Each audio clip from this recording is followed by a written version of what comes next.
Hello दोस्तों। झारखंड ने कुछ एक नई बड़ी अपडेट दी है। जो इस प्रकार आप जैसे देख रहे हैं कि 9वीं 11वीं की भी नहीं होगी परीक्षा, यानी 9वीं क्लास की और 11वीं क्लास की भी परीक्षा नहीं होगी।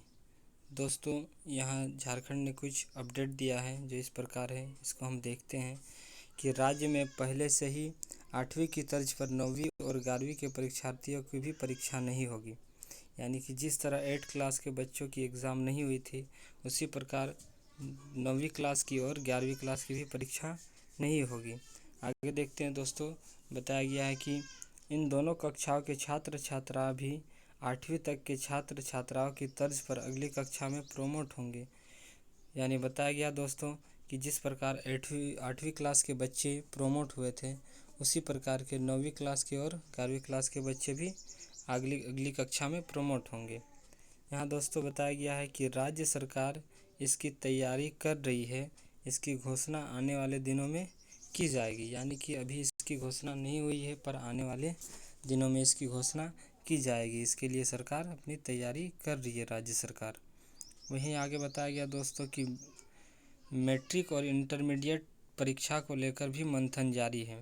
यानी झारखंड एकेडमिक काउंसिल ने स्कूली शिक्षा और साक्षरता विभाग को परीक्षा लेने या नहीं लेने की स्थिति में कैसे पास किया जाएगा, इसका भी फॉर्मूला तय कर लिया है। यानी कि दोस्तों, बच्चों का एग्ज़ाम होगा या नहीं होगा, इसके लिए ऐसी स्थिति में सरकार ने अपनी फॉर्मूला तैयारी कर ली है। यदि एग्ज़ाम ना हो तो उसके लिए भी अपना उपाय ढूंढ लिया है कि किस तरह बच्चों को पास किया जाएगा। और इसका प्रस्तावना स्कूली शिक्षा और साक्षरता विभाग को भेजा गया है। यानी आगे बताया दोस्तों कि जेक ने मैट्रिक और इंटरमीडिएट की परीक्षा लेने को छात्र हित में बताया है। साथ ही प्राथमिकता के तौर पर परीक्षा लेने की बात कही है। यहाँ बताया दोस्तों कि अंतिम निर्णय जो है राज्य सरकार को लेना है। किसी कारणवश अगर मैट्रिक की परीक्षा नहीं होती है तो छात्र छात्राओं को पास करने के लिए 9वीं के रिज़ल्ट को आधार माना जा सकता है।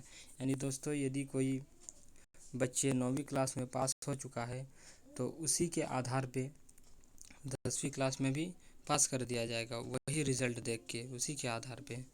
आगे दोस्तों यहाँ बताया गया है कि मैट्रिक की परीक्षा देने वाले छात्र छात्रा पिछले साल 9वीं की परीक्षा पास कर 10वीं में गए थे। ऐसे में 9वीं क्लास के OMR सीट पर हुई परीक्षा में उनके प्रदर्शन के आधार पर डिवीज़न दिया जा सकता है। यानी कि 9वीं में जिस तरह पास हुए थे, उसी के आधार पर उसको 10वीं में उसी के आधार पर रिज़ल्ट दिया जाएगा। आगे दोस्तों बताया गया है कि 2020 के नवंबर में मैट्रिक के परीक्षार्थियों के लिए संशोधित सिलेबस जारी किया गया था। यानी 2020 में कुछ सेट जारी किया गया था झारखंड सरकार द्वारा, और 21 दिसंबर से अभिभावकों की सहमति पर उन्हें स्कूल भी बुलाया गया। और 21 दिसंबर में जो सबके गार्जियन है, जितने भी स्टूडेंट, उन गार्जियनों के हिसाब से सब बच्चों को उनके घर से कुछ नोटिफिकेशन या कोई सिग्नेचर लिया था और बच्चों को स्कूल बुलाया गया था। यानी कि गार्जियन की सहमति हो तो ही बच्चे स्कूल आ सकते हैं। इसी दौरान जो दोस्तों बताया गया कि इसी दौरान ना तो उनकी मिड टर्म परीक्षा ली गई और ना ही किसी प्रकार का स्कूल स्तर पर भी टेस्ट हुआ। यानी कि इस बीच में स्कूल बुलाया गया तो था, लेकिन इस बीच में ना कोई एग्ज़ाम हुआ और ना ही किसी प्रकार का कोई स्कूल पर टेस्ट हुआ। ऐसे में बताया गया दोस्तों कि ऐसे में मैट्रिक की परीक्षा लेने या फिर 9वीं के रिज़ल्ट के आधार पर परिणाम जारी करने का ही विकल्प है। यानी कि दोस्तों, मैट्रिक का जो एग्ज़ाम है, यानी ऐसे में मैट्रिक की परीक्षा लेने या फिर 9वीं के रिज़ल्ट के आधार पर परिणाम जारी करने का ही विकल्प है। विशेषज्ञों का मानना है कि छात्र छात्राओं के जीवन में मैट्रिक की परीक्षा का महत्व सबसे बड़ा है। करियर के लिहाज से यह पहला एकेडमिक पड़ाव है, इसलिए परीक्षा का होना अति आवश्यक है। मैट्रिक की परीक्षा में इस बार 4.30 लाख परीक्षार्थी शामिल होने हैं। हालांकि CBSE और ICSI बोर्ड ने 10वीं की परीक्षा लेने का निर्णय लिया है।